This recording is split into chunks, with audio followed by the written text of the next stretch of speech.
पहले की मौत के ऊपर बहुत पढ़े, लेकिन वो कह दिया ना कि हम मौका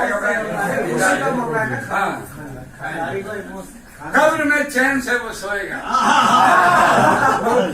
भाई जब परेशान है, कब्र में चैन से वो सोएगा, मौत उसको मिटा नहीं सकती।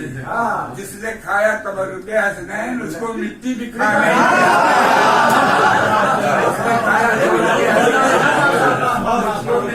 खा नहीं सकती।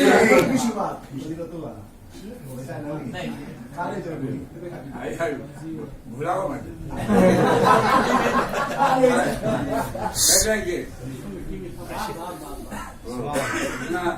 जो हमारा मामला है, जो मैं 2000 बार में पढ़ा हूँ, भूल गया तुम्हारे।